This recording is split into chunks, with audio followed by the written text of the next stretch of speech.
దేవుని పరిశుద్ధ నామమునకు మహిమ కలుగును గాక. ఆమేన్. మంచిది, చాలా సంతోషం.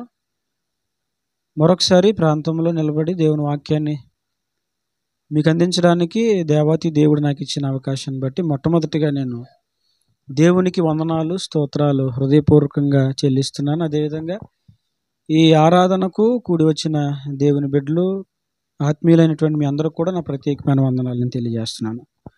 అందరికి వందనాలు. దేవుని వాక్యాన్ని మనం విందాం, ప్రభు స్వరాన్ని మనం ఆలకిద్దాం. బైబిల్ నుంచి తీయండి. నిర్గమాకాండము 6వ అధ్యాయము. నిర్గమాకాండము 6వ అధ్యాయము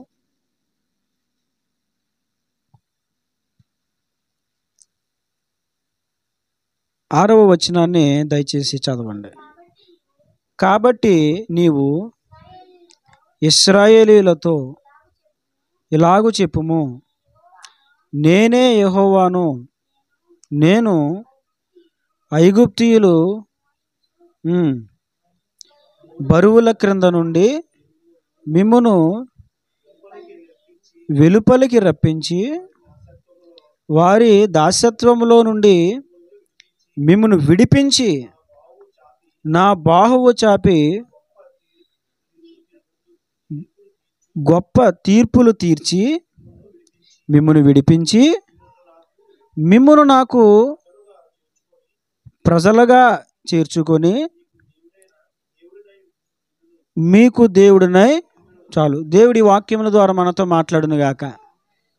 దయచేసి కొద్దిసేపు శ్రద్ధగా వినండి దేవుని వాక్యాన్ని. గతించిన ఒక 3 వారాలు అనుకుంటున్నాను, 3 వారాల పాటుగా దేవుడు ఒక అంశములో నుండి మనతో మాట్లాడుతున్నారు.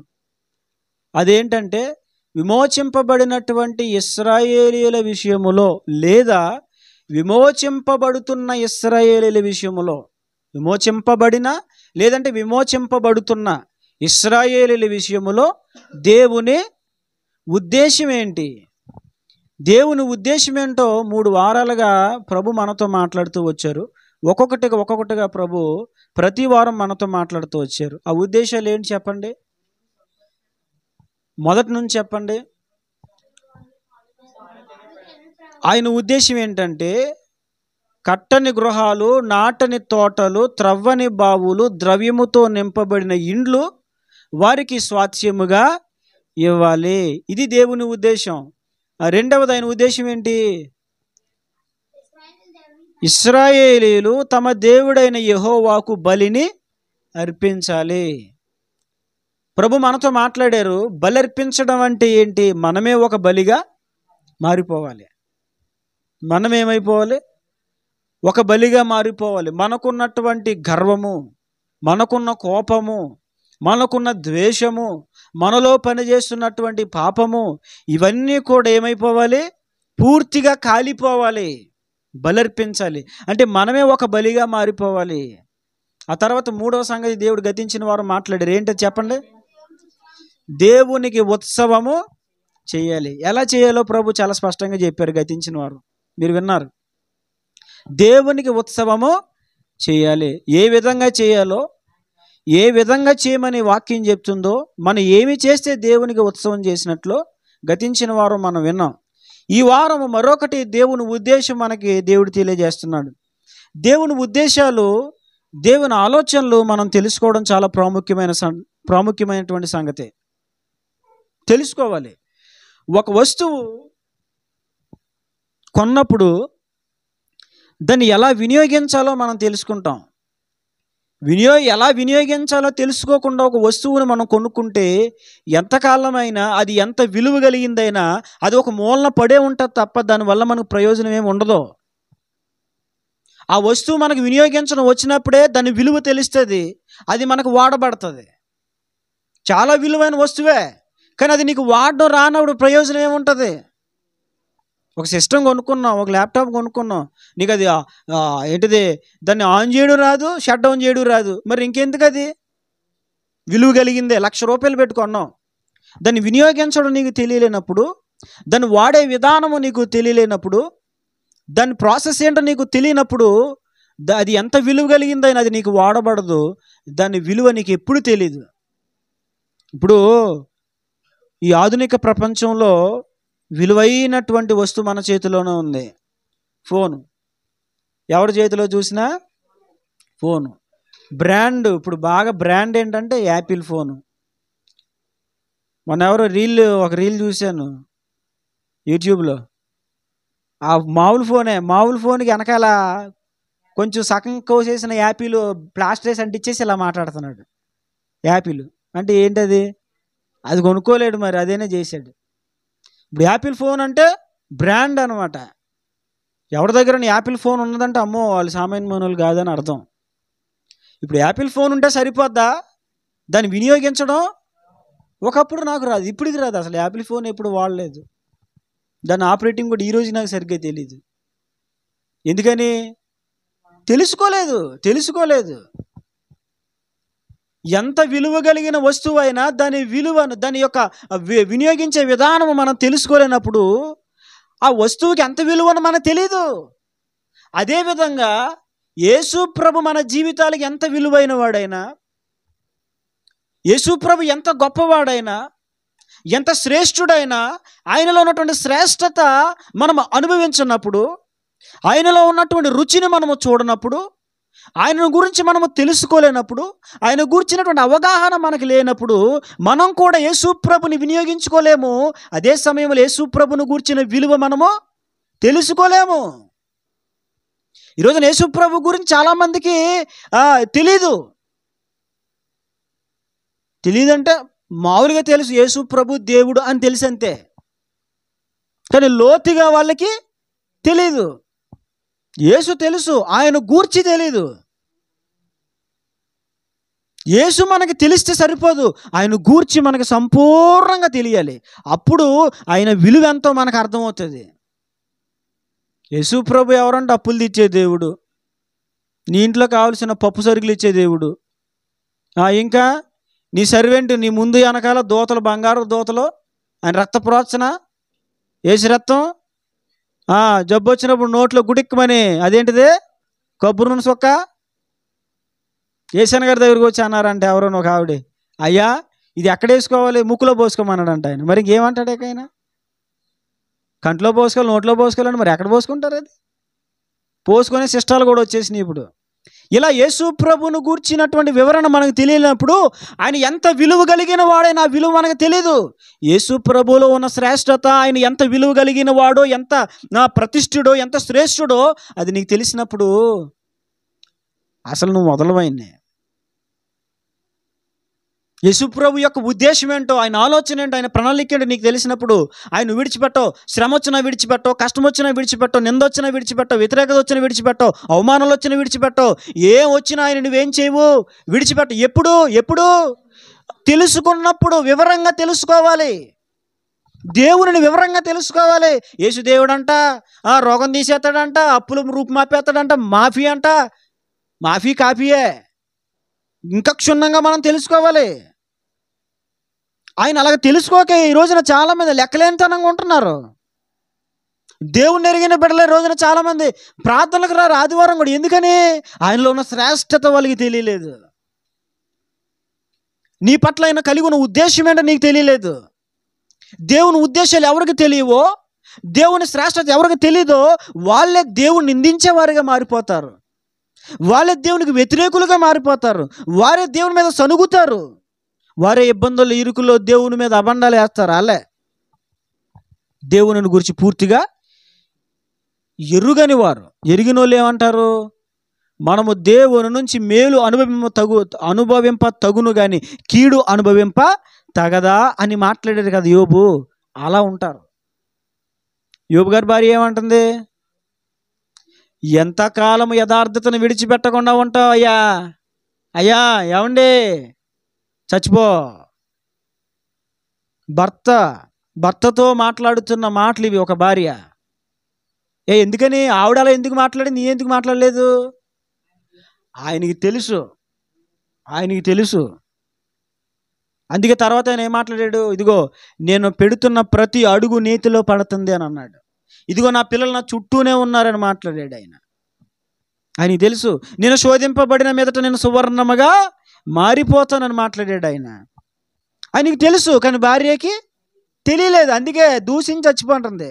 అసలు దూషించాలి, దేవుని దూషించాలి అనే తలంపు రావడమే అది మహాభయంకరమైన పాపం. దేవుని దూషించాలి అనేటువంటి తలంపు రావడమే ఒక భయంకరమైన పాపం. ఇంకా దూషిస్తే, పాత నిబంధనలో ఎవరైనా దేవుని నామమును దూషిస్తే వారిని రాళ్లతో కొట్టి చంపాలి, వాళ్ళకి మరణశిక్ష విధించాలి. ధర్మశాస్త్రములో రాయబడిన ఆజ్ఞది. ఎవరైనా యెహోవా నామమును దూషించారా? అంతేకాదు, దేవుని నామమును వ్యర్థముగా ఉచ్చరించిన వాడు ఎలాగా? అమ్మో, దేవుని నామమును ఎలా ఉచ్చరించకూడదు? వ్యర్థముగా ఉచ్చరించకూడదు. చాలామంది హల్లెలూయా, ఓ హల్లెలూయా, స్తోత్రం, స్తుతి స్తుతి స్తోత్రం. దీని ఏమంటారు? అస్సలు వ్యర్థముగా మనము వాటిని ఉచ్చరించకూడదు. కొంతమంది దేవుని నామను వ్యర్థముగా ఉచ్చరిస్తారు. పాటలు కావాలని జోగ్గా పాడతారు, దేవుని పాటలే ఎటకారంగా పాడతారు, దేవుని మాటలు ఎటకారంగా చెప్తారు. కానీ ధర్మశాస్త్రం రాయబడింది ఏంటి తెలుసా? ఆయన నామను వ్యర్థముగా ఉచ్చరించువాడు వాడు శాపగ్రస్తుడు, మరణమునకు పాత్రుడు. పాత నిబంధన ధర్మశాస్త్రం రాయబడింది అది. కనుక గమనించాలి, దేవునిని దూషించాలని ఆలోచన రావడమే మహాపాపం. ఎందుకు వస్తుంది దేవుని దూషించాలన్న ఆలోచన? ఆయనను గూర్చి పూర్తిగా మనం తెలుసుకోలేదు కాబట్టి. ఈ రోజున మన ఇంట్లో ఎన్నో వస్తువులు ఉన్నాయి. ప్రతి వస్తువు మనకి ఎలా వినియోగించాలో తెలుసు కాబట్టి ఉంచుకున్నాం. వినియోగించడం రాకపోతే పక్కన వాళ్ళకి ఇచ్చేస్తాం, అమ్మేస్తాం. అంతే కదా మనం చేసే పని, ఎంత విలువ కలిగిందైనా సరే. కాబట్టి ఈరోజు మనము దేవుని ఉద్దేశాలు కూడా తెలుసుకోవాలి. ఈరోజు దేవుని ఉద్దేశం ఏంటంటే, 4వ భాగంగా దేవుడు మనకు తెలియజేస్తున్న ఒక విషయం చూడండి. 7వ వచనంలో, మిమ్మును నాకు ప్రజగా చేర్చుకొని మీకు దేవుడినై. దేవుడు అక్కడ ఏమని మాట్లాడుతున్నాడు తెలుసా? ఆయన ఉద్దేశాన్ని దేవుడు వెల్లడి చేస్తూ ఉన్నాడు. దేవుని యొక్క 4వ ఉద్దేశం ఇక్కడ ఆయన మాట్లాడుతున్నారు. ఏమనంటే, కాబట్టి నువ్వు ఇశ్రాయేలుతో ఇలాగూ చెప్పు, ఏంటి? నేనే యెహోవాను, నేను ఐగుప్తీయుల మోయించు బరువుల క్రింద నుండి మిమ్మల్ని వెలుపలికి రప్పించి వారి దాసత్వముల నుండి మిమ్మల్ని విడిపించి నా బాహువు చాపి గొప్ప తీర్పులు తీర్చి మిమ్మను విడిపించి మిమ్మను నాకు ప్రజగా చేర్చుకొని. మొట్టమొదటిగా ఎలాగా?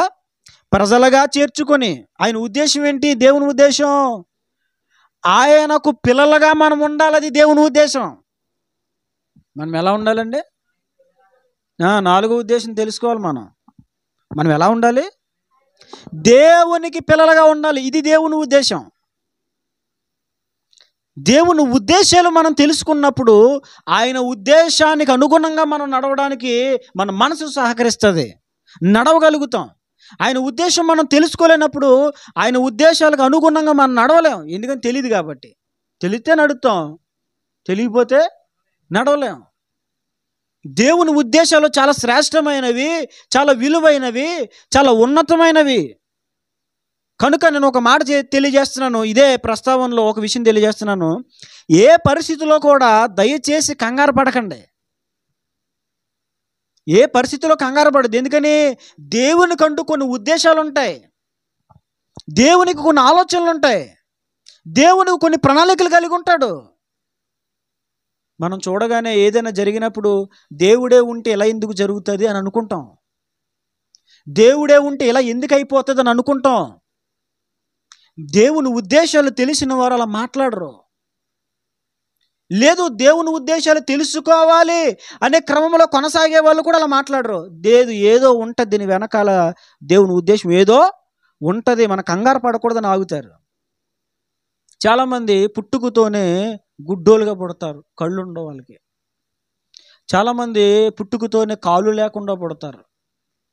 చాలామంది కాళ్ళు చేతులతోనే పుడతారు, కానీ వాళ్ళ కాళ్ళు పనిచేయవు, పుట్టుకతోనే పనిచేయవు. కొంతమంది కళ్ళు ఉంటాయి కానీ నోరు పనిచేయదు, వినికిడి ఉండదు. కొంతమంది పుడతారు కానీ అంగవైకల్యం వల్ల నడుమొంగిపోయి కాళ్ళు చేతులు వంగిపోయి ఏ పని కూడా చేయలేరు. ఇలాంటి స్థితిలో చాలామంది పుడతారు. అలా పుట్టినోని చూసినా మనం ఏమనుకుంటాం? కాదు, నిజంగా దేవుడు అంటే అలా పుట్టిస్తాడా? దేవుడేంటి ఎలా పుట్టించాడు? గుడ్డోడుగా పుట్టించాడండి, కుంటోడుగా పుట్టించాడేంటి అని మనం అనుకుంటాం. కానీ గమనించాలి, అలా అంగవైకల్యముతో వాళ్ళు పుట్టడం దేవుని ఉద్దేశం. మీకు కొంచెం వింతగా అనిపించవచ్చు, ఇది నిజమేది, దేవుని ఉద్దేశం. వాళ్ళు అలా పుట్టడము దేవుని ఉద్దేశం. కొవ్వూరు దగ్గర, మా సైడ్ కొవ్వూరు దగ్గర వాడపల్లి అనే ఒక ఊరు ఉంది. అక్కడ ఒక ఆయన పుట్టుకతోనే గుడ్డోడు అనమాట. గుడ్లు కూడా లేవు, అంధుడు, పుట్టుకతోనే అంధుడు. పుట్టాడు, తల్లిదండ్రులు చూశారు, కళ్ళుగుడ్లు లేవు. తల్లిదండ్రులు చాలా బాధపడ్డారు. అనుకున్నారంట, ఈ గుడ్డోడిని మనమేం పెంచుతాం, ఈ గుడ్డోడిని పెంచడం వల్ల మనకే భారం తప్ప ప్రయోజనం ఏమి, ఈయన తీసుకెళ్ళాలి, తీసుకురావాలి, ఎక్కడ పడిపోతాడో, నడిచినప్పుడు కూడా ఉండాలి. ఎందుకని వెళ్ళినప్పుడు బకెట్ తన్నుతాడో, నూతిలో పడతాడో, గోతులో పడతాడో, తలుపుని తన్నుతాడో, గోడను తన్నుతాడో, గడపను తన్నుతాడో తెలియదు కదా, కళ్ళు లేవు. ఇప్పుడు ఈ కళ్ళు లేని మనిషిని ఎవడ పోషిస్తాడు, ఎవడ పెంచుతాడు? కొడుకు అందంగా పుట్టాడు, కళ్ళు లేకపోతే ఏంటి? నేను ఇలా కూడా ఆలోచించాను, నాకు దేవుడు పిల్లల్ని ఇస్తున్నాడు, ఒకవేళ ఏదైనా అంగవైకల్యంతో పుడితే పెంచాలి. ఎందుకని? వారి ద్వారా దేవునికి మహిమ రాబోతుంది. కాలు చేతులు అవయవములన్నీ మంచిగా ఉన్నవాడితేనే దేవునికి మహిమ. అంగవైకల్యముతో ఉన్న వాళ్ళు బట్టి కూడా దేవునికి మహిమ వస్తుంది. ఇంకెందుకు పనికిరాడు, ఒడ్లి గింజ వేసి చంపేద్దాం, గొంతులో ఒడ్డి గింజలో వేసి చంపేద్దాం అని అనుకున్నారంట. ఎవరు అన్నారంట, ఎందుకు మనం ఆ ప్రాణం తీస్తే ఆ పాపను మనం కట్టుకోవాలి, ఎందుకు, ఏదో ఉంటాడులే, బతికినంతకాలం బతుకుతాడు, నీకేం బరువు అయిపోయాడు, ముద్ద అన్నం పడే తినేస్తాడు, మూలం పడి ఉంటాడు, ఎక్కడ తీసుకెళ్ళాలా ఏంటి, ఉన్న చోటన ఉంటాడు. అలా పెంచారు, పెద్ద చేశారు. యథార్థంగా జరిగిన సంఘటన ఇది. పెద్ద చేశారు. పెద్ద చేసిన తర్వాత వాళ్ళు అన్ని జనులు ఈ అప్పుడు రేడియోలు, ఇప్పుడు టీవీలు, అప్పుడు రేడియోలు, ఆ రేడియోలో సినిమా పాటలు వస్తూ ఉండే, అందులో ఘంటసాల పాడుతున్న పాటలు ఇవన్నీ కూడా విని ఆ రేడియో దగ్గర ఎట్టుకుని వింటూ ఉండడం. ఇంకా మరి కళ్ళు లేవు కదా, వినడమే. అందరూ పిల్లలందరూ, రే ఆకాశం చూడరా, మబ్బులు చూడరా, అబ్బా చంద్రుడు చూడరా ఎలా వచ్చేసాడు, అబ్బా ఈరోజు వెలుగు బలి వచ్చింది అని చెప్పుకుంటూ ఉంటే లోపల మదన పడిపోయి బాధపడిపోయేవాడంట. ఎందుకని? నాకు చూపులేదు కదా, సూర్యుడు ఎలా ఉంటాడో తెలియదు, ఆకాశం ఎలా ఉంటుందో.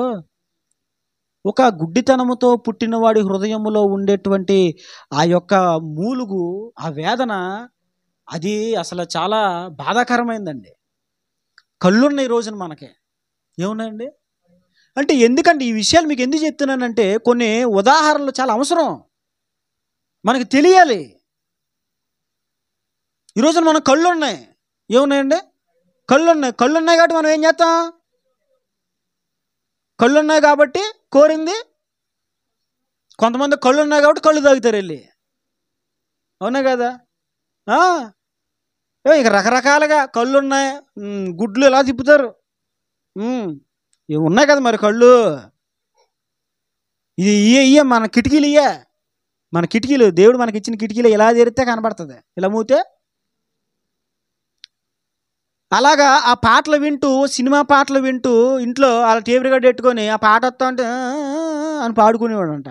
ఏమైంది తెలుసా, పాడుకుంటూ గాయకుడు అయిపోయాడు. పిలిచేస్తున్నారు, ఎక్కడా బాబు రిక్షాలు ఎదరికి జరపాలి, మరి ఆ సినిమాలో నుండి పలానా పాట స్టార్ట్. ఇంకేం చేశారంటే, పాటలు బాగా పాడుతున్నాడని తీసుకెళ్ళి రిక్షాల దగ్గర పెట్టారంట, మైక్ ఇచ్చి పాడరా నువ్వు అని. పాడుతూ ఉంటే అబ్బా ఘంటసాల పాడినట్టు ఉంది, అందరూ అదేనివారంట, ఘంటసాల పాడినట్టు ఘంటసాల. ఇక అయ్యగారికి మీటింగుల మీద మీటింగులు, తెగవాడు పడిపోతున్నాడు. అసలు డబ్బు కట్టలంట, జోబులో కూరుకొని ఇంటికి తెచ్చి. మీకు విషయం తెలుసా, అలాగ పాడి సంపాదించి వాళ్ళ తల్లిదండ్రులు ఇల్లు కట్టాడు ఆయన. కళ్ళుంటే కడతాడా? కళ్ళుంటే పాడైపోయి సినిమాలు చూసి పాడైపోతాడు. తల్లిదండ్రులకి ఏం చేతాడు? దుఃఖాన్ని మిగిల్చేవాడు. అంటే మీరు ఆలోచించాలి, ప్రతి దాని వెనకాల దేవుని ఉద్దేశం. కంగారు పడకూడదు, మనం ఎప్పుడూనే నిదానించాలి, ప్రతి దాని విషయంలో నిదానించి అడుగులు వేయాలి. ఇలా పాడుతూ గొప్ప గాయకుడు అయిపోయాడు, ప్రోగ్రామ్స్ అబ్బా తిరిగేస్తున్నాడండి. మీకు విషయం చెప్పనా, ఆనాటి కాలంలో సత్యానందం వాడపల్లి అంటే ఏపీఎస్ ఆర్టీసీ కండక్టర్స్కి అందరికీ తెలుసు. ఎందుకని? మొత్తం రాష్ట్రం తిరిగేశాడు, చుట్టేశాడు ఆయన. అయితే అలా ఉన్న టైంలో ఎంత పాటలు పాడుతున్నా హృదయంలో ఒక వేదన పిండేస్తూ ఉండేదంటే, ఇప్పుడు నాకు కళ్ళు లేవు, ఎందుకు నా బ్రతుకు, ఇన్ని పాటలు పాడుతున్నా, అందరూ సత్యానందం భలే పాడే అంటున్నారు. కానీ ఆ స్వరాలు వింటున్నాను తప్ప వాళ్ళు ఎలా ఉంటారో నాకు తెలియదు, అసలు నాకు ఏమీ తెలియదు. ఏ ఆకారం కూడా గుర్తుపట్టలేడు. ఏ ఆకారం తెలుస్తుంది ఊహించుకోవడానికైనా ఆకారం తెలియదు కదా. కాబట్టి కళ్ళు లేని జీవితం ఒకసారి ఊహించండి అలా ఉంటుంది. పుట్టుకతోనే గుడ్డితనముతో పుడితే ఊహించడానికి కూడా వాళ్ళకి ఏమీ రాదండి. ఇంకెందుకు చచ్చిపోదామని ఒకరోజు మత్తు బిళ్ళలు తెప్పించుకొని, ఆయన చెప్పిన సాక్ష్యమే నేను మీకు చెప్తున్నాను. చాలా కాలం మా నాన్నగారు ఆయన్ని మీటింగ్స్ పిలుస్తూ ఉండేవారు. వాగడాలంక, తోకలపల్లి. నా భార్య కూడా చూసింది ఆయన్ని. ఇంకా మాకు పెళ్ళైన కొత్తలో అక్కడ మీటింగ్స్ పెట్టినప్పుడు వచ్చాడు ఆయన, మా నాన్నగారు తీసుకొచ్చారు. అలాగ బాధపడుతూ ఇక మత్తు బిళ్ళలు వేసుకొని చచ్చిపోదాము ఎవరికి తెలియకుండా అని మత్తు బిళ్ళల దగ్గర పెట్టుకుని రాత్రి అలాగ టేబుల్ కార్డు, ఆయనకి అలవాటు కదా. మరి ఏముంది టైంపాస్, గుడ్డోడితే ఎవడాడతాడండి. ఇంక ఎటకారాలు ఆడతారు, వచ్చి కొట్టి పక్కపోయి గిల్లి పక్కకు పోయి ఇలా చేస్తారు. ఇంకా అలాగ దగ్గర పెట్టుకుని తలగడ దగ్గర టేబుల్ కార్డు ఆన్ చేసుకుని పాటలు వింటూ ఈలోపు ఛానల్ మార్చుకుంటున్నాడంట. ఛానల్ మార్చుకుంటుంటే ఒక క్రిస్టియన్ ఛానల్ అది యాక్టివేట్ అయిపోయింది. ఛానల్ మారుస్తున్నప్పుడు పాటలు వస్తూ ఉంటే ఆయన చెప్పాడు, ఆ పాట నాకు గుర్తులేదు కానీ, ఒక క్రైస్తవ గీతం, ఒక ఆత్మ సంబంధమైనటువంటి గీతాన్ని పాటను వింటూ ఆ పాటలో ఉన్నటువంటి రక్షణ సువార్తను విని ఓదార్పు చెంది, ఈ పాట ఓదార్పునిచ్చిందంటే సంథింగ్, ఈ పాట వెనకాల భక్తులు వారు ఆరాధించే దేవుడు ఎవరో కానీ ఆయన చాలా పవర్ఫుల్. ఈ పాట వింటూ ఉంటే నాకు ఏదో ఒక ఓదార్పు కలుగుతుంది, ఏదో తెలియని శక్తి నాలో పనిచేస్తూ ఉంది, ఏదో తెలియని ఓదార్పు నాకు కలుగుతూ ఉంది, ఏదో తెలియని ఉత్సాహం ఆనందం కలుగుతూ ఉంది అని చెప్పి నెమ్మదిగా పాటలు వినడం మొదలుపెట్టాడు. మీరు చెప్తే నమ్మరు, కళ్ళుండి వాళ్ళ తల్లిదండ్రులు దేవుని తెలుసుకోలేదు కానీ కళ్ళు లేకుండా టేబుల్ కార్డు దగ్గర పెట్టుకుని అలా వాక్యాలు వింటూ పాటలు వింటూ దేవుణ్ణి నమ్ముకొని బాప్తిసం పొందాడు గుడ్డోడు. ఎవరతను? కళ్ళుండి వాక్యం చదవము మనం ఈ రోజున, కళ్ళుండి వాక్యం చదవము, కళ్ళుండి దేవుని వైపు దేవుని దర్శనాలు చూడం మనం. అలా దేవుని తెలుసుకున్నాడు ఈ రోజున. దేవుణ్ణి తెలుసుకొని ఇక ఎప్పుడైతే దేవుని తెలుసుకున్నాడో ఎవరు చెప్పలేదు. సినిమా పాటలు పాడడం పూర్తిగా మానేసి ఈ దేవుని పాటలు పాడడం మొదలుపెట్టి ఇక తిరిగాడండి ఆయన. 2 రాష్ట్రాలు, తెలుగు 2 రాష్ట్రాలు కూడా తిరిగేశాడు ఆయన. వాడపల్లి సత్యానందం గారు, మీరు యూట్యూబ్లో కొట్టండి వస్తుంది.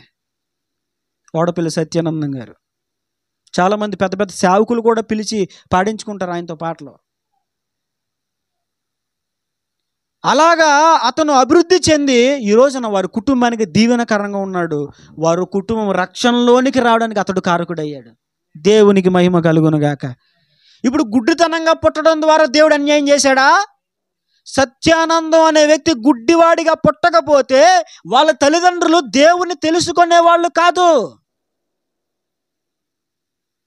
గుడ్డోడిగా పుట్టించి దేవుడు తప్పు చేశాడా?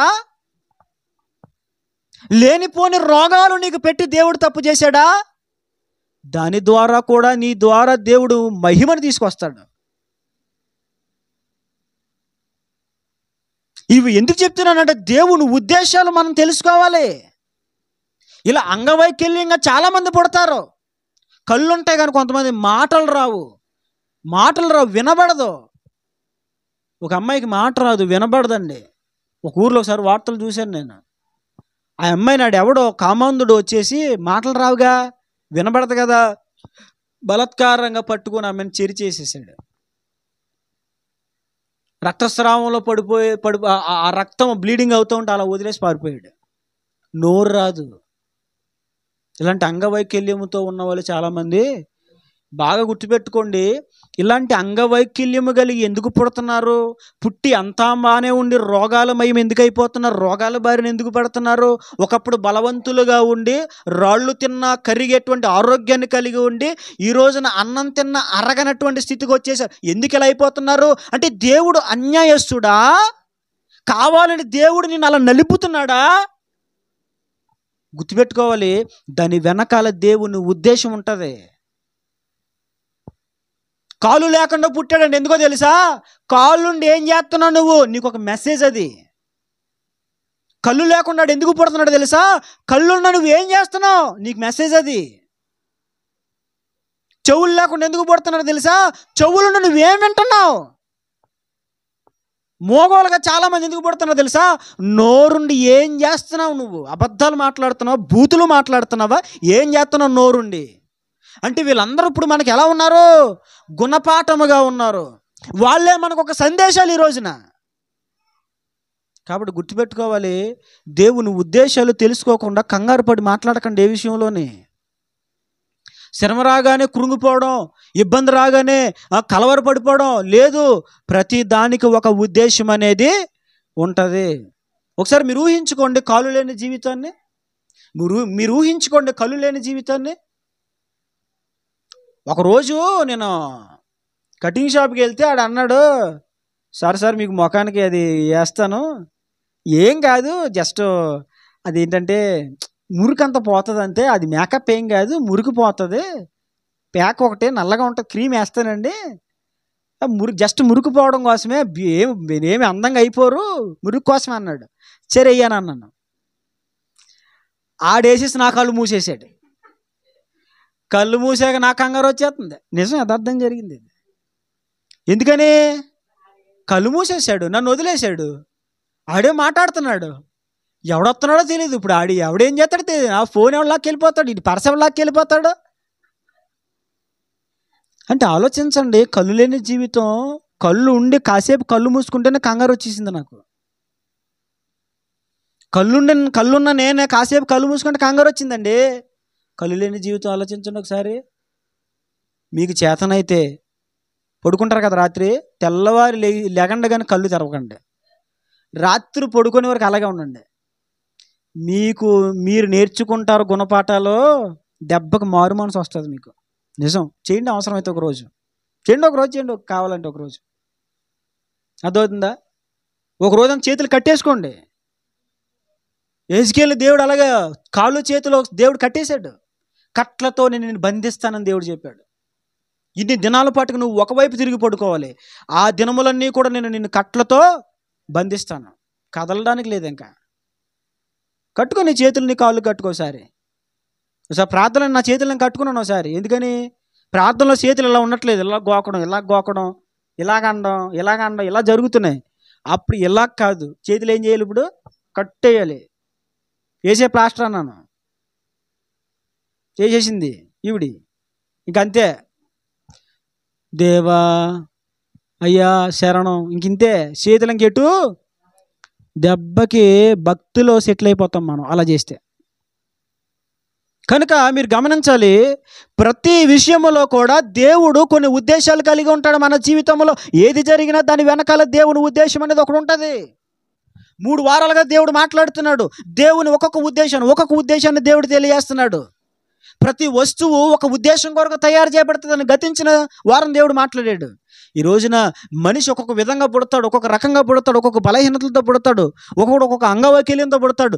ఎలా పుట్టినా దాని వెనకాల ఒక ఉద్దేశం అనేది.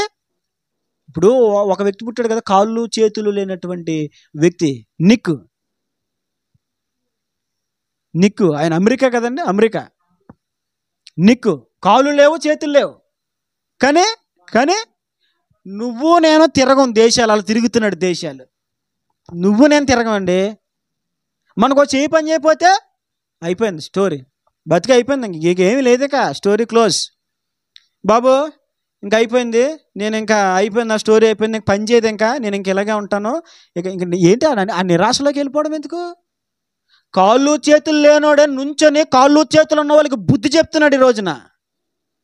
నేను వైజాగ్లో ఉండగానే 2 సార్లు వచ్చాడు ఆయన, నిక్కు, ఆ బ్రదరు 2 సార్లు వచ్చాడు ఆయన. ఎంతమందికి, లక్షలాది మందికి ఈ రోజున ఒక మోటివేషనల్ స్పీకర్గా మారిపోయాడు. కాళ్ళు చేతులు లేనోడు. అవి చూస్తున్నప్పుడు జ్ఞానం తెచ్చుకోవాలి. అయ్యో లేదు, నా బ్రతుకు విషయంలో కూడా దేవుడు ఒక ఉద్దేశం కలిగి ఉన్నాడని గ్రహించుకోవాలి. కంగారు పడిపోయి మాట్లాడకూడదు, కంగారు పడి నిర్ణయాలు తీసుకోకూడదు, కంగారు పడి కృంగిపోకూడదు. దేవుడు 2-3 సార్లు ఒక విషయాన్ని మాట్లాడుతున్నాడంటే మీరు ఆ విషయమును పెడచెవును పెడుతున్నారని అర్థం. పెడచెవును మీరు పెడుతున్నారు కాబట్టి దేవుడు మరలా మాట్లాడుతున్నాడు. ఈరోజు కూడా దేవుడు మాట్లాడుతున్నాడు. దేవుడు మీ పట్ల ఒక ఉద్దేశాన్ని కలిగి ఉన్నాడు. జాగ్రత్తగా ఉద్దేశాన్ని మీరు గ్రహించండి, దేవుడి నుంచి తెలుసుకోండి. ఇప్పుడు ఈ ఐగుప్తు దేశంలో నుంచి ఇశ్రాయేలు ప్రజలను దేవుడు బయటికి తీసుకురావడానికి గల కారణం ఏమిటి? వారు ఆయనకు ప్రజలుగా ఉండాలి, అంటే ఆయనకు పిల్లలుగా ఉండాలని తీసుకొచ్చాడు ఆయన. ఈ రోజున లోకములో ఉన్నటువంటి మనలను దేవుడు ఏర్పరచుకోవడానికి గల కారణం ఏంటి? మనము ఆయనకు పిల్లలుగా ఉండాలని. అది ఆయన ఉద్దేశం. దేవుడు మన పట్ల కలిగి ఉన్న ఉద్దేశం ఏంటి?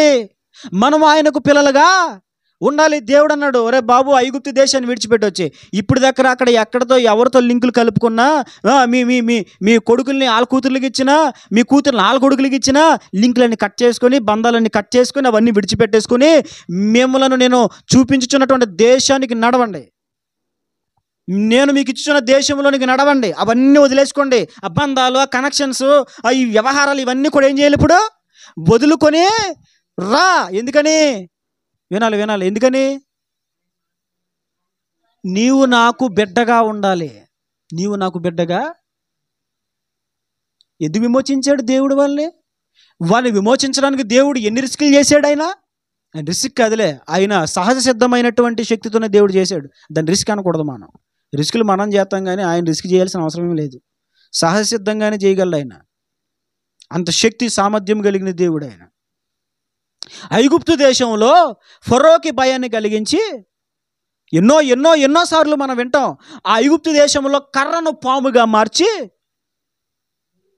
అక్కడ ఉన్నటువంటి నీళ్లను ఎరుపు రంగులు రక్తముగా మార్చేసి, అక్కడ ఉన్నటువంటి బుగ్గిని దేవుడు సన్నని ధూళిగా మార్చి, ఆ ధూళి వారి ఒంటి మీద పడితే దద్దుర్లుగా రేపి, ఐగుప్తు దేశంలో ఐగుప్తీలో ఉన్నటువంటి ప్రాంతంలో చిక్కని చీకటిని కలిగించి, వారి మీదకి కప్పల దండులు తీసుకొచ్చి, వారి మీదకి మిన్నలుల దండులు తీసుకొచ్చి, వారి మీదకి మిడతలను తీసుకొచ్చి, వారి మీద వడగండ్లు కురిపించి, వారి యొక్క పశువుల తొలుచూలను హతమార్చి, వారి జ్యేష్ఠుల తొలుచూలను హతమార్చి, ఎర్ర సముద్రమును పాయలుగా చేసి, ఆరిన నేలను ఏర్పరిచి, యోర్దానును ఏకరాశిగా నిలిపి, పగలు మేఘస్తంభము, రాత్రి అగ్నిస్తంభములో ఉండి దేవుడు వారిని ఇంతకాలము నడిపించడానికి గల కారణం ఏంటి తెలుసా? వారు దేవునికి పిల్లలుగా ఉండాలని. ఇన్ని కార్యక్రమంలో దేవుడు ఎందుకు చేశాడు? నీవు ఆయనకు బిడ్డగా ఉండాలని. ఇంత ప్రయాసం ఎందుకు పడ్డాడు ఆయన? నీవు ఆయనకి కొడుకుగా ఉండాలని, ఒక కుమార్తెగా మారాలని దేవుడు నీకోసం ఎంత ప్రయాసపడ్డాడు. ఇంతగా దేవుడు ఎందుకు చేశాడు? వాళ్ళ కోసం, వారు ఆయనకి పిల్లలుగా ఉండాలని. కానీ వీళ్ళు ఏం చేశారు? ఆ మోలేకో, ఆ బయలో మోలేకు, అస్తారోతు, ఇదే వాళ్ళ గోలంతా. యెహోవా దేవుడు మర్చిపోయారు, యెహోవా దేవుని వదిలేశారు. నువ్వు ఎవరు బిడ్డవే? విమోచించిన ఇశ్రాయేలీయుల దేవుడని యెహోవా బిడ్డవు. నువ్వు విమోచింపబడిన ఇశ్రాయేలీయుల దేవుడని యెహోవా బిడ్డవై ఉండి ఈరోజు నువ్వు మోలేకు, అస్తారోతు, బయలుని తిరుగుతావా? ఆయనకు నువ్వు పిల్లలుగా ఉండాలి అనేది దేవుని ఉద్దేశం. ఈ రోజున దేవునికి పిల్లలుగా ఉండక చాలామంది ఎవరికి పిల్లలుగా ఉంటున్నారు? వినాలి. హాన్సి, ఏంటి బాధ ఏంటి? ఇప్పుడు గుర్తొచ్చేస్తాయి, ఇప్పుడు ఇది వచ్చేస్తుంది, ఇప్పుడు అన్నీ వచ్చేస్తాయి. అగ్నిగుండంలో విసిరేయబడినటువంటి ఆ షడ్రకు, మేషకు, అబేద్నెగోలు ఎంతో హాయిగా దూకేయడానికి ఇష్టపడ్డారు. కానీ చల్లగా ఉన్న దేవుని మందిరంలో కూర్చోడానికి నువ్వు ఇబ్బంది పడిపోతున్నావు. తాగేసి జాగ్రత్తగా వినండి, వాక్యం వినండి. చెప్పండి, ఏం చెప్పాను నేను? చెప్పాలి, మీరు మాట్లాడాలి. మీరు రిప్లై ఇస్తే సప్లై అవుతుంది, లేకపోతే కట్ అయిపోతుంది కనెక్షన్. మాట్లాడండి బాబు.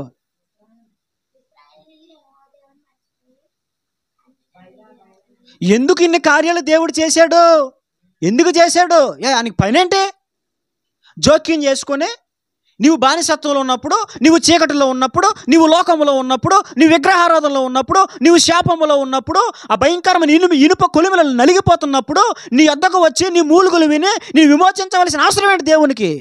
నిన్ను ఆయనకి బిడ్డగా చేసుకోవాలని. అంతగా చేసిన ఆయనకి నువ్వేం చేయాలి? కృతజ్ఞత కలిగి ఆయనకి బిడ్డగా ఉంటే చాలు, ఇంకేం అవసరం లేదు. ఆయనకి బిడ్డగా ఉంటే చాలు. కానీ మనోళ్ళు ఎలా ఉంటారు? దేవునికి బిడ్డగా ఉండరు, మరి ఎవరికి బిడ్డగా ఉంటారో? సైతానికి బిడ్డగా ఉంటారు. అబద్ధము మాట్లాడు ప్రతి ఒక్కరూ కూడా అపవాది సంబంధి. అబద్ధం వస్తుందంటే ఎవరు బిడ్డ? మనం సైతాను బిడ్డ. కానీ మాటలు మన నోట్లంటే వస్తున్నాయంటే మనం ఎవరు బిడ్డలు అని అర్థం? నేను చెప్పట్లేదండి, నన్ను సైతాన్ అని అన్నాడో నేను అనట్లేదు. బైబిల్ చెప్తుంది. బైబిల్ చెప్తున్న సత్యం అది. బైబిల్ చెప్తున్న సత్యం అండి. కొన్నిసార్లు ఈ బైబిల్ని ఆధారం చేసుకొని మాట్లాడక తప్పదు. మరి మాట్లాడక తప్పదు. మాట్లాడాలి, మాట్లాడిన చోట మాట్లాడాలి.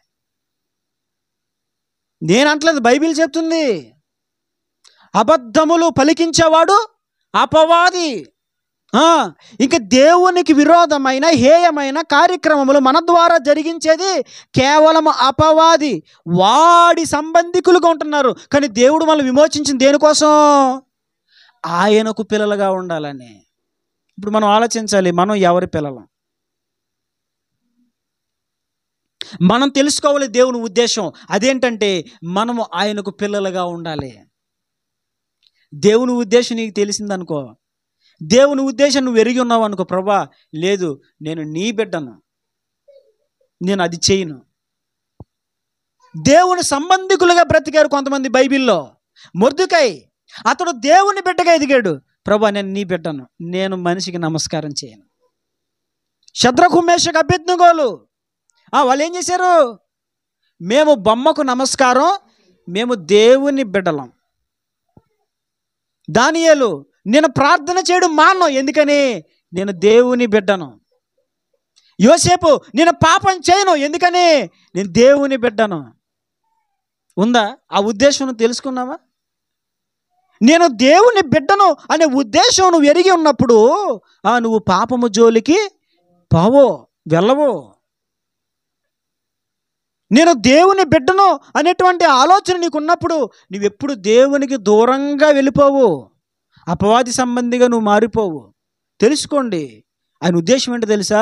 మనము ఆయనకు పిల్లలుగా ఉండాలి. ఇది దేవుని ఉద్దేశం. ఇప్పుడు పాత నిబంధనలో మనం గమనించినప్పుడు ఈ ఐగుప్తు దేశంలో ఉన్నటువంటి ఇశ్రాయేలు కోసం దేవుడు ఎన్నో మహత్కార్యములు, సూచక్రియలు దేవుడు తన బాహుబలమును చాపి ఆయన జరిగించాడు. ఇప్పుడు మనం ఆయన పిల్లలుగా ఉండడానికి ఏం చేశాడు తెలుసా? ఆయన చూడండి, బైబిల్ నుంచి మీకు చూపిస్తాను రండి. అపోస్తుల కార్యములు 20వ అధ్యాయము 28వ వచనం. అపోస్తుల కార్యములు 20వ అధ్యాయము 28వ వచనం. 20వ అధ్యాయము 28వ వచనం చూడండి.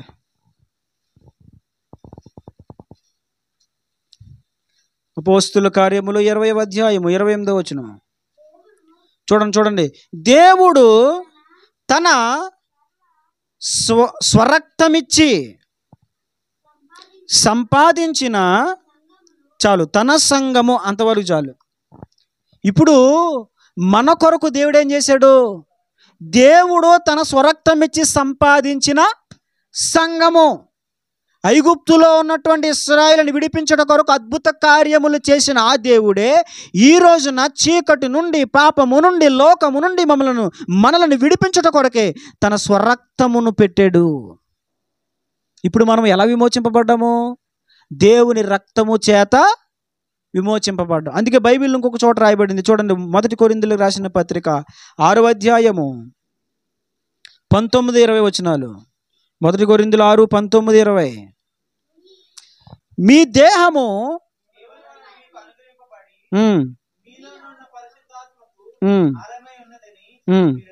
ఎరుగరా? చూడండి ఇక్కడ ఏమన్నాడు? మీరు మీ సొత్తు కారు, విలువ పెట్టి కొనబడిన వారు గనుక మీ దేహముతో దేవునికి మహిమ కలుగును గాక. అక్కడ ఏమని రాయబడింది? మొదటగా దేవుడు తన స్వరక్తం ఇచ్చి సంపాదించిన సంఘము. జాగ్రత్తగా వినండి. దేవుడు మనలను ఆయనకు పిల్లలుగా చేసుకోవడం కోసం తన స్వరక్తాన్ని ఇచ్చాడు, తన రక్తమును కార్చాడు. ఆఖరి రక్తము బొట్టు వరకు దేవుడు సిలువలో రక్తము కార్చడానికి గల కారణం ఏంటి తెలుసా? రక్తం ఎక్కువైపోయి కాదు, పని లేక కాదు, మనలను కొనుక్కోవడానికి, ఎలాగా మనలను పిల్లలుగా చేసుకోవడం కోసం. యేసుప్రభు రక్తం ఎందుకు కార్చాడండి? అప్పుడు ఆ ప్రజలను పిల్లలుగా చేసుకున్నాడుగా, మళ్ళీ చేసుకోవడం ఏంటి? అవును, మరి చేసుకోవాలి. ఎందుకని? ఎప్పటికప్పుడే మనిషి అపవాది సంబంధిగా మారిపోతున్నాడు. ఎప్పటికప్పుడే మనిషి మరల అపవాది చేతిలోకి వెళ్ళిపోతున్నాడు. ఎప్పటికప్పుడే మనిషి అపవాదికి అప్పగించేసుకుంటున్నాడు జీవితాన్ని. ఇప్పుడు అపవాదికి అప్పగింపబడినటువంటి జీవితాలు మరలా వెలిగించాలంటే, మరలా తీసుకురావాలంటే, మరలా ఆయన వశం చేసుకోవాలంటే, అపవాది పిల్లలుగా ఉన్నటువంటి మనలను మరలా ఆయన పిల్లలుగా చేసుకోవాలంటే ఏం చేయాలి? బలి చేయాలి, బలి చెల్లించాలి, రక్తము చిందించాలి. యేసుప్రభు 2024 సంవత్సరాల క్రితం ఈ భూలోకానికి వచ్చి ఆయన చేసిన పని ఏంటో తెలుసా? మన పాపముల కొరకై, మన రోగముల కొరకై, మన అపరాధముల కొరకై ఆయనే మానవుడిగా మారిపోయి మనందరి కొరకు తన స్వరక్తమును, పరిశుద్ధ రక్తమును చిందించాడు. అందుకే రాయబడింది ఈ కొరింథీ రాసిన పత్రిక 6వ అధ్యాయములో, మీరు మీ సొత్తు కారు, విలువ పెట్టి కొనబడిన వారు గనుక మీ దేహములతో దేవునిని. ఇప్పుడు దేవుడు చెప్తున్న మాట ఏంటి తెలుసా? బాబు, నేను నిన్ను కొనేసుకున్నాను. ఎలా కొనుక్కున్నాను? రక్తముతో నేను నిన్ను కొనుక్కున్నాను. ఆయన అంటున్నాడు, ఇప్పుడు నువ్వు ఎవరివే? నాన్న కొడుకు, అమ్మ కొడుకు, ఇది కాదు. మరి ఎవరు ఎవరు ఎవరు మనం? చెప్పండి. నేను దేవుని బిడ్డను అనండి ఒకసారి, అనండి. మనం ఎవరమండి? దేవుని పిల్లలం. ఎలా అయ్యమైన పిల్లలం అంటే, ఆయన ఈ భూలోకానికి వచ్చి, వినాలి వినాలి, ఏంటి బాధ? నాకు అర్థం అవ్వట్లేదు. పెనకాలు నేను ఇస్తాను నీకు, నువ్వు ఇలా జరిగిపో. నువ్వు అసలు సైలెంట్గా లేవు. ఇలా జరుగు, అటు వెళ్ళిపోను. లేకపోతే నువ్వు ఇలా జరుగు బాబు, నువ్వు ఇలా జరుగు, నువ్వు అటు వెళ్ళు. దమ్మా లిగ్ గమ్ము లేగాలి, త్వరగా ఇక్కడ కూర్చో, అలా కూర్చో. Very good. ఎలా తిరుగు, నా వైపు తిరుగు. నువ్వు ఎలా తిరుగు బాబు, ఎలా తిరుగు. నీకు మీ అక్క అంటే ప్రేమ ఎక్కువ, మళ్ళీ నువ్వు అటు చూస్తావు. మీ అక్కను చూడకుండా నువ్వు ఉండలేవు. ఎలా తిరుగు, నువ్వు ఎలా తిరుగు, నువ్వు కొంచెం ఎలా తిరుగు. అది అలా కూర్చో, అలా కూర్చో. అది ఇంకా అటు ఎవరిని డిస్టర్బ్ చేయకు, ఓకేనా? ఇది వచ్చే వారం నుంచి నీ పెన్ను, నీ నోట్బుక్, నీ పేపర్ల కాగితాలు ఏమి ఉంటాయి అవన్నీ కూడా ముందే తెచ్చేసుకో. ప్రార్థనలోకి వచ్చి చూడటం కాదు, దిక్కులు చూడటం కాదు. అదవుతుందా? స్కూల్కి వెళ్ళాక నీ నోట్బుక్ అట్టుకెళ్తున్నావు, పక్కన నోట్బుక్ అడుగుతున్నావా? టెక్స్ట్ బుక్ అయినా, నోట్బుక్ అయినా, సిడబ్ల్యూ హెచ్డబ్ల్యూ అయినా నీయే. అదవుతుందా? నీది కాసేపు ఇవ్వంటే కుదరదు. ఇక్కడ కూడా అంతే. అక్కడికంటే స్ట్రిక్ట్. అదవుతుందా? అక్కడ మ్యాటర్ కొడతారు, ఇక్కడ నేను కొట్టట్లేదు. అదే తేడా. ఏంటిది? సరే, ఏం చెప్పండి, మాట్లాడాలి.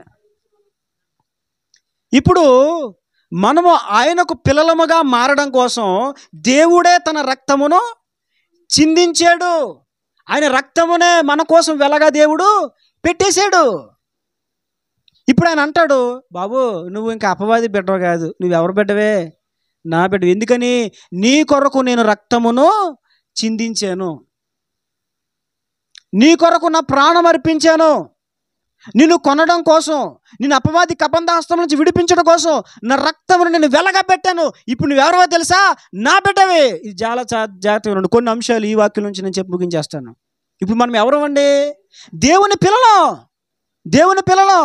ఇక మనం బంధువుల పిల్లలం కాదు, కులస్తులం కాదు, మతస్థులం కాదు, మా మతానికి సంబంధించిన వాళ్ళం కాదు, కులానికి సంబంధించిన వాళ్ళం కాదు, లేదా గోత్రాలకి, అది కాదు. మనమందరము దేవుని పిల్లలం.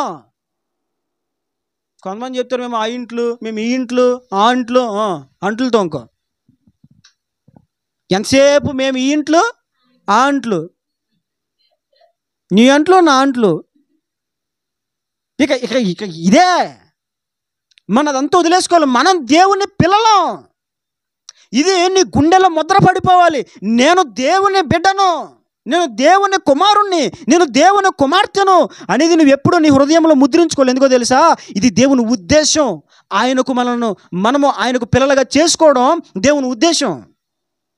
చేసుకున్నాడు ఆయన తన రక్తమును వెలగా పెట్టి మనలను ఆయనకు పిల్లలుగా. ఇప్పుడు గమనించండి, మనం దేవుని పిల్లలం కదా, పిల్లలమేనా చెప్పండి?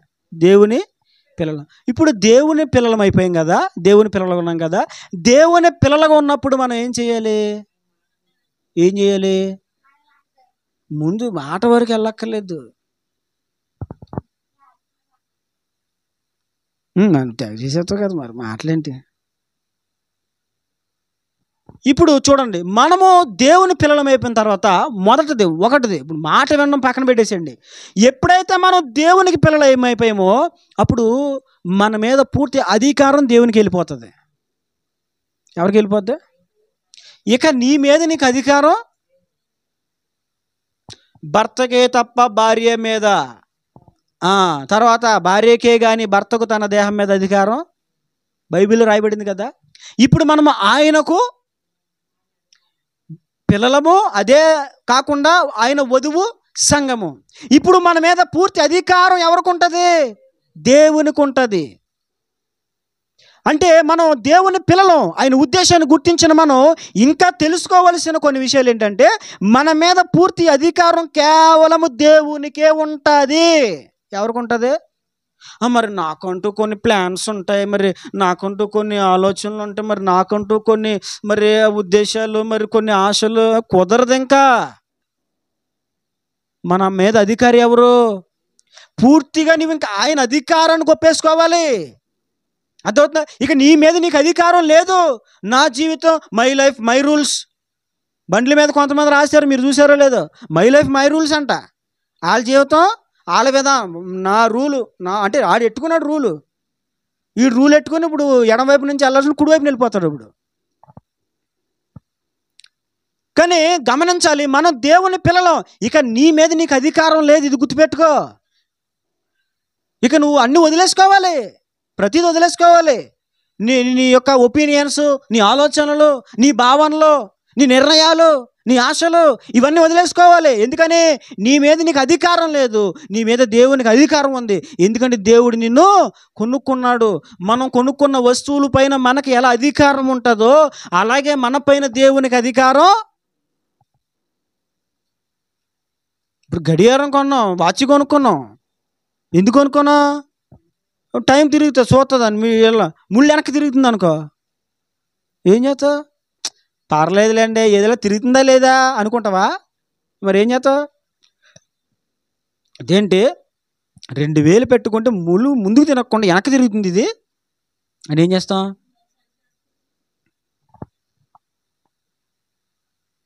మనం కొనుక్కున్న వస్తువు మీద మనకి పూర్తి అధికారం.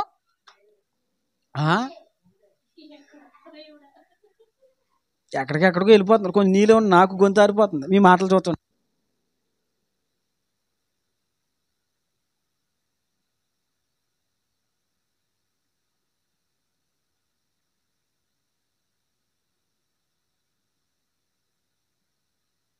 చెప్పండి. మనం కొనుక్కున్న వస్తువు మీద మనకు అధికారం ఉంటుంది. అలాగే దేవుడు మనల్ని కొనుక్కున్నాడు కాబట్టి మన మీద అధికారం పూర్తిగా దేవునికే ఉంటుంది. ఇది ఒక విషయం. మనం దేవుని పిల్లలం అయిపోయాం. మనం దేవుని పిల్లలం ఎందుకంటే దేవుడు తన రక్తము చేత మనలను కొనుక్కున్నాడు. కాబట్టి మొదటిగా మన మీద అధికారము దేవునికే ఉంటుంది. మనపై మనకు అధికారం ఉండదు. మనపైన మనకు అధికారం ఉండదు. రెండవది మనము మన స్వాధీనంలో కాదు, ఇప్పటి నుంచి దేవుని ఆధీనంలో ఉండాలి. ఏ ఆధీనంలో ఉండాలి? నీవు నీ స్వాధీనంలో కాదు, నీవు దేవుని స్వాధీనంలో ఉండాలి. అంటే నీకు నువ్వుగా కంట్రోల్ చేసుకోవడం కాదు, నిన్ను దేవుడు కంట్రోల్ చేయాలి. నీకు నువ్వుగా నడిచేయడం కాదు, దేవుడు నిన్ను నడిపించాలి. ఎందుకని? నీవు నీ సొత్తు కాదు, నీవు నీ సొంతం కాదు, నువ్వు అనుకుని పుట్టలేదు, నీ జీవితం నువ్వు డిజైన్ చేసుకుని పుట్టలేదు, నీ రూపు నువ్వు ఏర్పరచుకుని పుట్టలేదు, నీ జీవం నువ్వు కొనుక్కోలేదు. నీ జీవము దేవుడిచ్చింది, నీ ఊపిరి, నీ జీవితం, నీ ప్రాణము, ఇవన్నీ కూడా దేవుడు ఇచ్చింది. కాబట్టి నీవు నీ స్వాధీనంలో కాదు, నీవు ఇప్పటి నుంచి దేవుని ఆధీనంలో ఉండాలి. ఆ తర్వాత మనం దేవుని పిల్లలం ఉన్నాం కాబట్టి మూడో విషయం జ్ఞాపకం చేస్తున్నాను, మనం మనుషులకు దాసులుగా ఉండకూడదు. మనం ఎవరో దేవుని పిల్లలం. దేవుని పిల్లలై ఉండి మనం మనుషులకు దాసులుగా ఉండొచ్చా? మనుషులకు దాసులైపోవడం అంటే ఏంటి? మనుషులు చెప్పినట్లుగా నడిచేయడం. అంటే ఒకటి, మనుషులు చెప్పినవి ఏమి చేయొద్దని అనట్లేదు. మనుషులు వాక్యానుసారమైన అభిప్రాయాలు, ఆలోచనలు చెప్తే తీసుకోవాలి. కానీ మనుష్య రీత్యా మానవ స్వభావ ప్రకారంగా ఎవరు ఏది చెప్పినా మనము దాన్ని తీసుకోకూడదు. ఎందుకని? మనం మనుషులకు దాసులం కాదు, మనము దేవునికి దాసులం. మనం ఆయనకి పిల్లలం. ఆయన కొనేసుకున్నాడు దేవుడు మనల్ని. కాబట్టి మూడవది మనం గమనించాలి, మనం మనుషులకు దాసులుగా ఎప్పుడు ఉండకూడదు. మనుషులు నడిపించినట్లుగా మనం నడవకూడదు, దేవుడు నడిపించినట్లుగా మనము నడవాలి. ఆ తర్వాత నాలుగవది నేను జ్ఞాపకం చేస్తున్నాను, మనము పాపమునకు దాసులుగా ఉండకూడదు. ఎందుకని? దేవుడు మనలను కొనుక్కున్నాడు. దేవుడు ఏం చేశాడని మనల్ని కొనుక్కున్నాడు. దేవుడు మనల్ని కొనుక్కున్నాడు కాబట్టి ఇప్పుడు మనం ఏం చేయాలి? దేవునికి మాత్రమే దాసులుగా ఉండాలి. పాపమునకు మనము దాసులుగా ఉండకూడదు. గమనించండి, దేవుని ఉద్దేశం ఏంటంటే నీవు ఆయనకు బిడ్డగా ఉండాలి. ఇది దేవుని ఉద్దేశం. నీవు దేవుని బిడ్డగా ఉండుటకు నీవు అంగీకరించావు, ఆయన నామములో బాప్తిసం పొందావు. మరి నీవు ఎవరి ఆధీనంలో ఉన్నావు ఒకసారి ఆలోచించుకోవాలి. నువ్వు ఎవరి అధికారాన్ని ఒప్పుకుంటున్నావు ఒకసారి ఆలోచించాలి. నువ్వు ఎవరికి దాసులుగా ఉంటున్నావు ఆలోచించాలి. ఒకవేళ మనుషులకు లేదా ఒకవేళ పాపానికి నువ్వు దాసులుగా ఉంటున్నావేమో నీవు ఆలోచించుకోవాలి. అవన్నీ వదులుకోవాలి. ఇప్పటి నుంచి నువ్వు దేవునికి మాత్రమే దాసులుగా ఉండాలి. చూడండి, మరొక సంగతిని ఆ వచనం నుంచి మీకు జ్ఞాపకం చేసి ముగిస్తాను. నిర్గమకాండంలో రండి, నిర్గమకాండము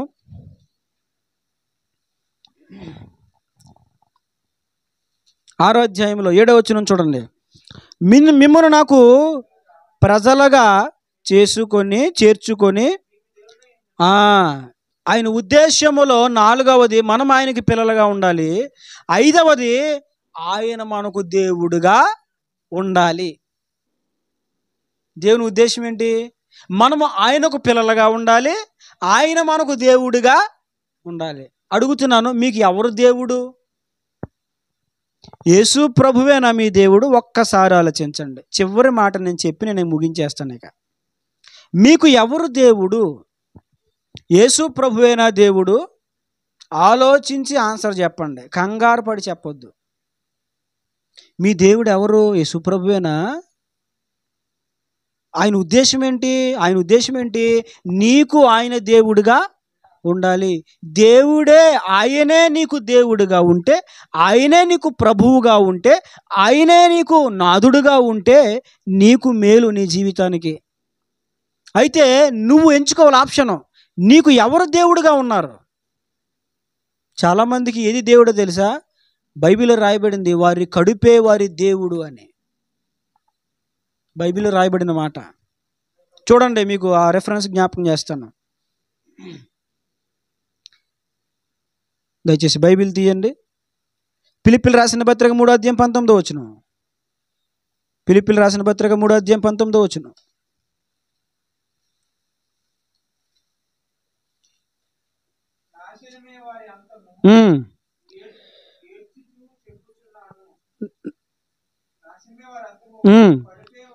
వారి కడుపే వారి చాలు. ఇక్కడ చూడండి, అంటే దేవుడు ఈ విషయాన్ని మనకు ఎందుకు ఈరోజు జ్ఞాపకం చేస్తున్నాడంటే, చాలామందికి యెహోవా దేవుడిగా లేడు, యేసు ప్రభు దేవుడిగా లేడు చాలామందికి. మరి ఏది దేవుడు అయిపోయాడు చాలామందికి? వారి కడుపే వారి దేవుడు. ఎందుకు పౌలు గారు ఈ ప్రస్తావన మాట్లాడారంటే, ఆ రోజున జనాల్ని పోగేసుకునేటువంటి క్రమములో చాలామంది మేము బోధకులమని, మేము మత పెద్దలమని, మేము ప్రధాన యాజకులమని, మేము శాస్త్రులమని చెప్పుకుంటూ చాలామంది ఆ దినాన్న చేసిన తప్పేంటో తెలుసా? వాళ్ళకి వస్తున్న ఇన్కమ్మే చూసుకున్నారు తప్ప క్రమాలు చెప్పడం మానేశారండి. అందుకే ఆయన ఏడుస్తూ మాట్లాడారు అక్కడ ఫిలిప్పీ సంఘానికి. ఏడుస్తూ మాట్లాడుతూ రాస్తున్న మాటలు అవి. ఏం చేస్తున్నారు చాలామంది? లేనిపోని దుర్బోధలు చేస్తూ మంచి చెప్తే వాళ్ళకి రావాల్సిన డబ్బు రాదని, మంచి చెప్తే వచ్చే ప్రజలు ఆగిపోతారని, రావలసినటువంటి అర్పణలు ఆగిపోతాయని, వారికి బొవ్వు ఉండదని, పోషణ ఉండదని చెప్పాల్సింది చెప్పడం మానేసి వారి కడుపు పెంచుకోవడం కోసం, వారి కడుపు పోషించుకోవడం కోసం ఏం చేశారు? సత్యాన్ని మూలన పడేశారు. దేవుడు అన్నాడు వాళ్ళతో, వారి కడుపే వారి. మనకి ఎవరు దేవుడై ఉండాలి? యేసయ్యే మనకు దేవుడై ఉండాలి. ఎవరు మనకు దేవుడై ఉండాలి? ఒకసారి ఆలోచించండి. ఈరోజున చాలామందికి వారి కడుపే వారి దేవుడైపోయాడు. సత్యాన్ని చెప్తున్నప్పుడు మనుషులు వింటలేదని దాచేసుకొని జనాలు మానేస్తారని ఆగిపోతే దాని అర్థం ఏంటి? నీ కడుపే నీకు దేవుడైపోయాడు. యేసు ప్రభు కాదు నీకు దేవుడు, నీ కడుపే నీకు దేవుడైపోయాడు. 4 ముద్దలు నోటికి అందడం కోసం, 4 ముద్దలతో కడుపు నింపుకోవడం కోసం సత్యమును చెప్పడం మానేస్తే నీ కడుపే కదా నీకు దేవుడైపోతున్నాడు. ఆలోచించాలి, మనకి ఎవరు దేవుడుగా ఉన్నాడు? ఆ మాటకు వస్తే నేను జ్ఞాపకం చేస్తున్నాను, నీకు ఏది దేవుడుగా ఉన్నాడు? నీ ఉద్యోగం నీకు దేవుడా? నీకున్న ధనమే నీకు దేవుడైపోయాడా? నీకున్న తల్లిదండ్రులు బంధువులే నీకు దేవుళ్ళు అయిపోయారా? మత పెద్దలు అధికారులు నీకు దేవుళ్ళు అయిపోయారా? నీవు అభిమానించే వ్యక్తులే నీకు దేవుళ్ళు అయిపోయారా? ఒక్కసారి ఆలోచించాలి. ఈ రోజున క్రైస్తవులకి ఏది దేవుడైపోయిందో తెలుసా? వారి ఉద్యోగమే వారికి దేవుడైపోయింది. ఆదివారము దేవుని సన్నిధికి వచ్చి తీరిక లేదా నీకు? నీకు యేసు ప్రభు కాదు దేవుడు, నీ ఉద్యోగమే నీకు దేవుడైపోయాడు. చాలామంది సత్యమును విని కూడా రాలేరు.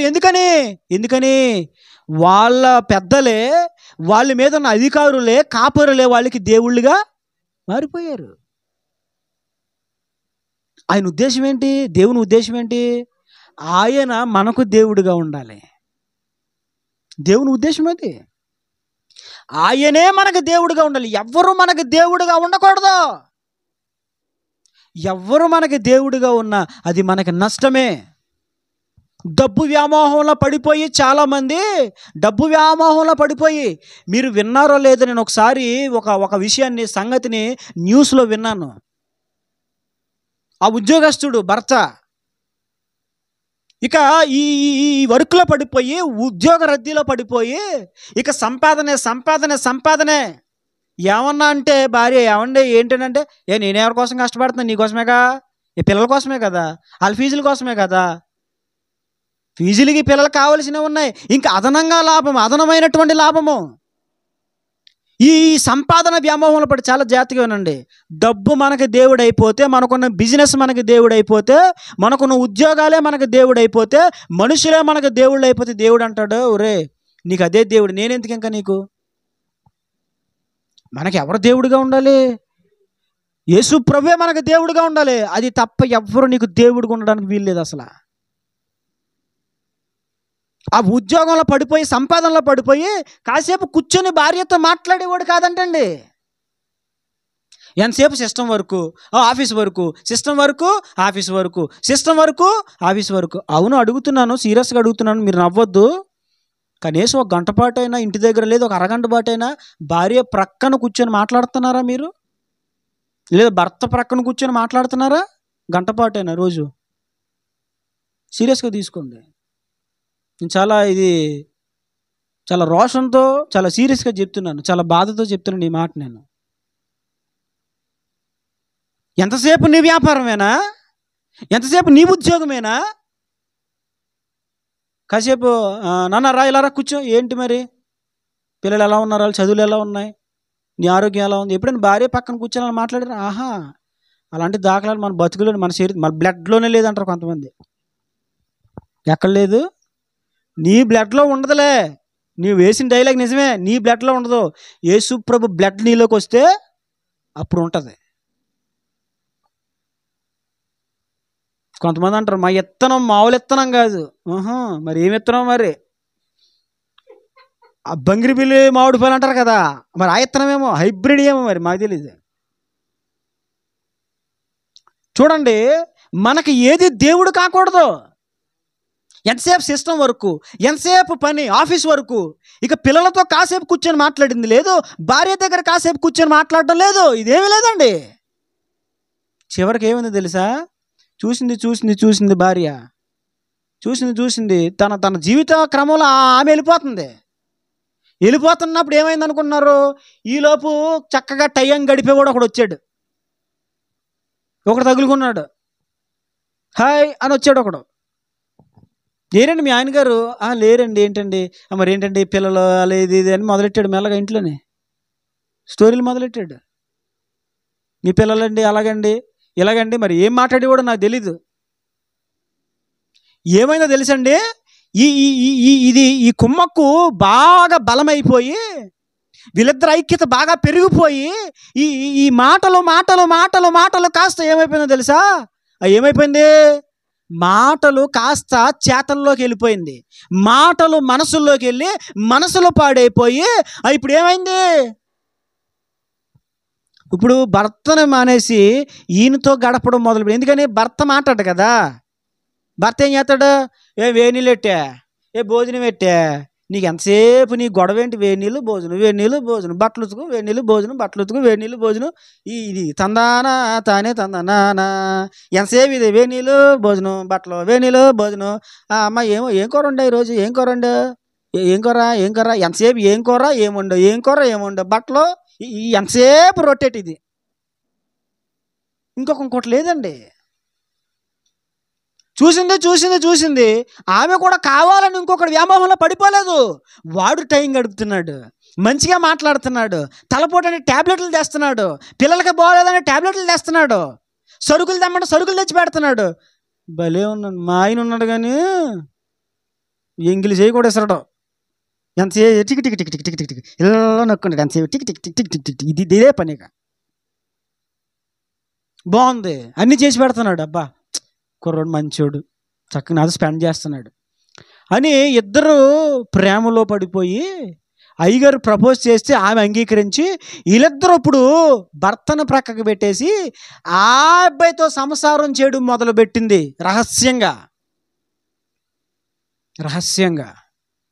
చివరికి ఏమైంది తెలుసా? వీళ్ళ కుట్ర ఇంకా పెరిగిపోయి ఇప్పుడు వీళ్ళ వ్యవహారాలకి భర్త అడ్డొచ్చేస్తున్నాడు. ఇప్పుడు ఎవరు అడ్డొచ్చేస్తున్నారు? ఫ్రీగా ఉండాలి, ఇంట్లో ఫ్రీగా ఉండాలి, ఎవండి అని పిలవడానికి లేదు. ఎందుకని? యావండి ఉన్నాడు కదా ఇంట్లోనే. ఇప్పుడు యావండి అని ఆయన పిలవాలంటే నిజమైన యావండిని ఏం చేయాలి? లేపే, ఫట్ లేపే. యథార్థం జరిగిందండి ఇది. కల్లాబొల్లి గౌర్లు కాదు ఇది. చూసింది ఈయన లేపి ఈ మనకు అడ్డైపోతున్నాడు. నువ్వు టైంకి రావడానికి లేదు, మనం టైంకి కలుసుకోవడానికి లేదు, మనకి హ్యాపీగా ఎంజాయ్ చేయడానికి లేదు, ఇంట్లో చక్కగా డైనింగ్ టేబుల్ దగ్గర ఇలా కూర్చొని నువ్వు నేనేలాగా ముద్దలల్లా తినిపించుకోవడానికి లేదు. ఇప్పుడు ఏం చేయాలి? ఆడడ్డొచ్చేస్తున్నాడు. ఏమంటే ఇంత పరిస్థితి అంతా ఎందుకు వచ్చింది చెప్పండి? కరెక్ట్గా చెప్పాలి నాకు. ఇంత పరిస్థితి ఎందుకు వచ్చింది? కాదు చెప్పు. భర్త ఏం చేశాడు? సంపాదన వ్యామోహంలో పడిపోయాడు. మంచిదే, సంపాదించు, కానీ సంపాదన నీ బతుకు కాదు. చివరికి ఏమైంది తెలుసా? ఏమండి వినండి, ఈ ఎవరినైతే క్యాండిడేట్ని మెయింటైన్ చేస్తుందో అతను ఈమె కలిసి అదవుతుందా వాళ్ళ భర్తనే చంపేసి సంచిలో చుట్టేసి ఎక్కడో అడవుల్లోకి తీసుకెళ్ళిపోయి పెట్రోల్ పోసి కాల్చేసి బూడిది కింద కాల్చేసి ఏమీ ఎరగనట్టు వచ్చేసి ఉన్న ప్రియుడు ముఖం మీద యాసిడ్ పోసి మా ఆయన ముఖం మీద యాసిడ్ పడిపోయింది. ప్లాస్టిక్ సర్జరీ చేంజ్ చేసి ఇప్పుడు అలా ఆయన రూపం వచ్చేలాగా చేంజ్ చేసి ఈయన్ని మెయింటైన్ చేద్దామని పన్నాగం పన్ని ఆడి మీద యాసిడ్ పోసింది. ఆడు ముఖమంతా కాలిపోయింది. అమ్మ వచ్చింది. హలో అత్తయ్య, మా ఆయనకి కాలిపోయింది. అవునా? అమ్మ వచ్చింది. అమ్మకి తెలీదా కొడుకు ఎవరో? వేళ్ళు అలా కొడుకు కాదు, కాళ్ళు వాళ్ళ కొడుకు కాదు, స్వరం వాళ్ళ కొడుకుది కాదు, తేడా కొట్టేసింది. మొత్తం వేలు ముద్రలు చూసి తీశారు బయటికి. చూస్తే నిజాలు తెలిసిపోయినాయి. మొత్తం లాఠీ పట్టుకుని 4 వాయితే అప్పుడు బయటకు వచ్చింది ఏంటి, మా ఆయన నాతో స్పెండ్ చేసేవాడు కాదు, ఎంతసేపు బిజినెస్ ఆఫీస్ అనేవాడు. ఆ టైంలో ఈ కుర్రగాడు తగులుకున్నాడు, ఇంకా ఇతనితో నేను ప్రేమలో పడిపోయాను, ఇతను నాకు నచ్చాడు, అందుకే అడ్డొచ్చాడు నేను అలాగా. కారణం ఏంటి? ఇది విన్నప్పుడు ఒక భయం కలగాలి మనలో. ఎందుకో తెలుసా? మనకి ఎవరు దేవుడిగా ఉన్నాడు? మనకి ఎవరు దేవుడిగా ఉన్నాడు? దేవునిలో ఒక సమయము గడపడానికి కూడా నీకు అనుకూలత లేదా? దేవునిలో సమయం వెచ్చించడానికి కూడా ఖాళీ లేదా? అంత బిజీయా నీకు? అంటే నీకేమవుతుంది? నీ వ్యాపారమే నీకు దేవుడైపోతున్నాడు, నీ ఉద్యోగమే నీకు దేవుడైపోతున్నాడు, నీకున్న డబ్బే నీకు దేవుడైపోతున్నాడు. ధన వ్యామోహంలో పడి జాగ్రత్త. కుటుంబంతో గడపడం అలవాటు చేసుకోండి. నేను మరలా చెప్తున్నాను, భార్యలు కలిగిన భర్తలకి, భర్తలు కలిగిన భార్యలకి, ఇరువురికి నేను చెప్తున్నాను. అమ్మ ఇలాగ మీరు ఎటు చూస్తున్నారు? ఇలా చూడండి, ఇలా తిరగండి. ఉన్నది 4, ఒకరు పడమర, ఒకరు ఉత్తరం, ఒకరు దక్షిణం. చెప్తున్నాను, భార్యలు కలిగిన భర్తలు కలిగిన భార్యలకి నేను చెప్తున్నాను ఒక మాట. మీ భార్యలతో కొంత సమయాన్ని గడపండి, మీ భర్తలతో కొంత సమయాన్ని గడపండి.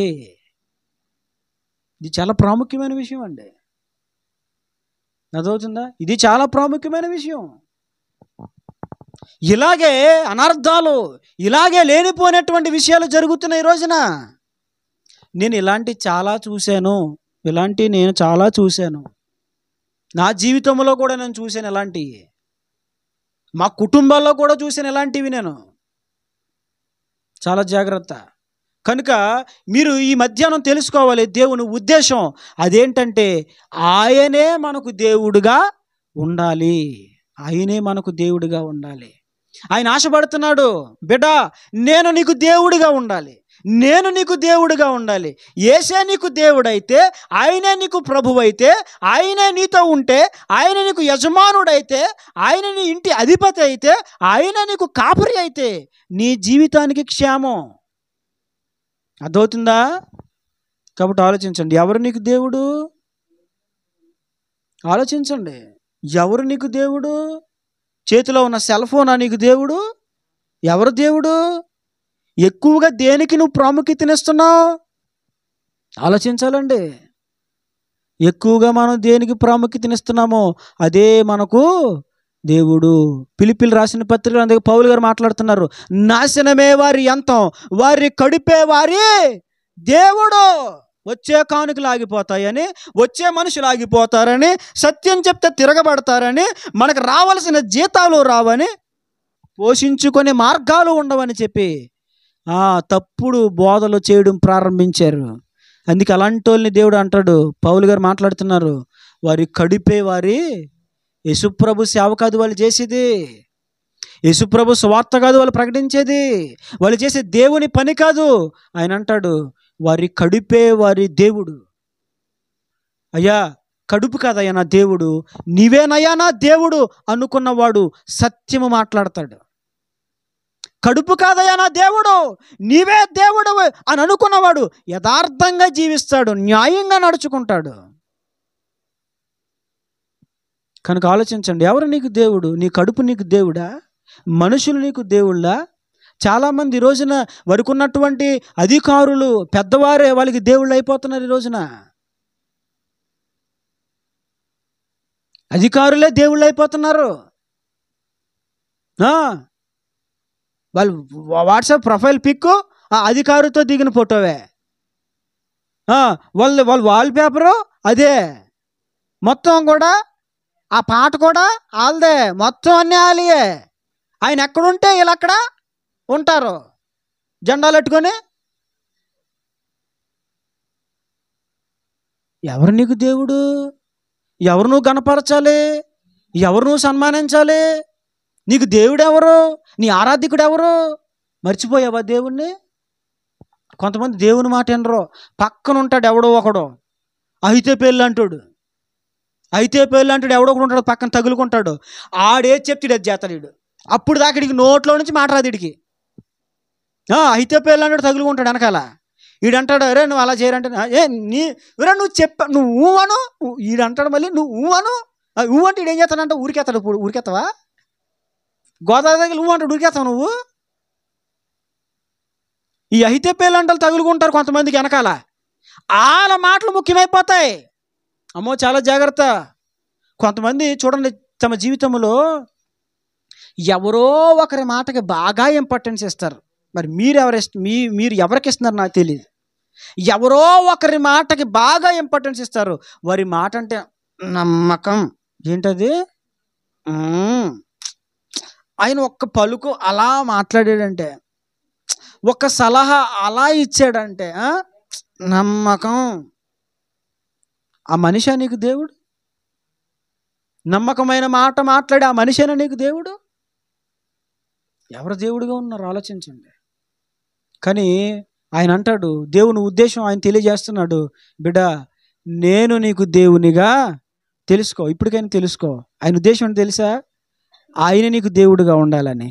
నీకు ఎవరు దేవుడుగా ఉన్నారు ఇంతవరకు? ఇప్పటికైనా యేసు ప్రభువునే నీకు దేవునిగా చేసుకో. యేసు ప్రభుని దేవునిగా కలిగి ఉన్నవారు ఆయనకి అధికమైన ప్రాముఖ్యతను ఇస్తారు. గతించిన వారం కూడా నేను చెప్పాను, యేసు ప్రభుని దేవునిగా కలిగిన వారు అవసరమైతే యేసు ప్రభు విషయంలో ఒక ప్రాముఖ్యతమైనటువంటి మనస్సు కలిగిన వారు, యేసు ప్రభు అంటే ఒక ఇష్టం కలిగిన వారు, యేసు ప్రభు అంటే ఒక మంచి ఆలోచన కలిగిన వారు, యేసు ప్రభు నిజముగా ప్రేమించేవారు, యేసు ప్రభునే దేవునిగా కలిగిన వారు ప్రాణమైనా పెట్టేస్తారు దేవుని కోసం. నేను చివరిగా చెప్పే మాట అది. ఏం చేస్తారు? ఎవరు? నిజముగా యేసు ప్రభుని దేవునిగా కలిగి ఉన్నవారు ఆయన కోసం ప్రాణమైనా పెడతారు. ఇది అస్సలు ఫైనల్ మాట చెప్పాలంటే. పెట్టగలవా ప్రాణము దేవుని కోసం? ఆలోచించు. ఎవరు దేవుడిగా ఉన్నారు నీకు? ఈ మధ్యాహ్నం దేవుడు మనతో మాట్లాడుతున్న మాటలు, ఒకటి మనము ఆయనకు పిల్లలుగా ఉండాలి. తర్వాత 5వది ఆయనే మనకు దేవుడిగా ఉండాలి. ఇది దేవుని ఉద్దేశం. ఈ రెండు ఉద్దేశాలు కూడా ఈ మధ్యాహ్నం మీ దృష్టిలోకి తీసుకోండి. ఒకసారి ఆలోచించండి. నువ్వు ఎవరికి పిల్లలుగా ఉన్నావు? సాతానికి పిల్లలుగా ఉన్నావా? దేవునికి పిల్లలుగా ఉన్నావా? ఆలోచించు. ఆయనకు నిన్ను బిడగా చేసుకోవడం కోసమే కదా ఆయన రక్తాన్ని చిందించి తన ప్రాణమును పెట్టి సమస్తం నీ కోసం దారబోసాడు. మరి ఇంకెందుకు ఆయనకి పిల్లలుగా జీవించకుండా ఆయనకి విరోధంగా బ్రతుకుతున్నాం? ఆయన అధికారాన్ని ఒప్పుకోకుండా ఇంకెందుకు వ్యతిరేకంగా ఉంటున్నాం? ఇప్పుడు కన్నా సరి చేసుకోండి. దేవునికి అధికారాన్ని ఒప్పుకోండి. ఎందుకంటే మనం ఆయన బిడలం. తర్వాత ఇదిగో దేవుడు మాట్లాడుతున్నటువంటి చివరి మాట, దేవుడు తెలియజేస్తున్నటువంటి ఒక సత్యము కూడా అదేంటంటే ఆయనే మనకు దేవుడిగా ఉండాలి. ఇది కూడా ఆలోచించు. ఎవరు నీకు దేవుడిగా ఉన్నారు? ఇది కూడా ఆలోచించు. ఎవరు నీకు దేవుడిగా ఉన్నారు? ఒకవేళ మనుషుల, డబ్బా, ఉద్యోగమా, నీకున్న పన, ఏది నీకు దేవుడిగా ఉన్నారో ఆలోచించు. ఎప్పటి నుంచి వదిలేసుకో. ప్రభా ఒక తీర్మానం చేసుకో, నాయన ఇదిగో నేను నీకు బిడ్డగా ఉంటాను. 2 మాటలు చెప్పండి దేవునికి. ఈ సమయంలో మోకరించండి అందరూ. 2 మాటలు చెప్పండి దేవునికి. ప్రభా ఇదిగో నేను నీకు బిడ్డగా ఉంటాను, నీవు నాకు దేవుడిగా ఉండు. ఈ 2 మాటలు దేవునికి చెప్పండి. ఒక తీర్మానం చేసుకోండి. అవును ప్రభా, ఇదిగో నేను నీకు బిడ్డగా ఉంటాను, నీవు నాకు దేవుడిగా ఉండు నాయన. నీవు నాకు దేవుడిగా ఉంటే నాకు మేలు. డబ్బు నాకు దేవుడైతే నా జీవితానికి నాశనమే అంతము ప్రభా. మనుషులే నాకు దేవుళ్ళు అయిపోతే నా జీవితము అగమ్యగోచరంగా మారిపోద్ది తండ్రి. ఒక తీర్మానం చేసుకోండి. మోకరించండి. ప్రభుని అడగండి. దేవుని ఉద్దేశాలు ఆయన తెలియజేస్తూ ఉన్నారు. గతించిన 3 వారాలుగా దేవుడు తన ఉద్దేశాలు తెలియజేస్తూ ఉన్నారు. ఒక్కసారి మోకరించి, ప్రభా ఇదిగో తండ్రి నేను నీకు బిడ్డగా ఉండాలయ్యా, ఇదిగో నేను నీ బిడ్డను నాయనా, నీ బిడ్డగా నన్ను చేసుకో. ప్రార్థన చేయాలి. అందరూ అడగాలి. మోకరించండి, ప్రార్థన చేసుకుందాం.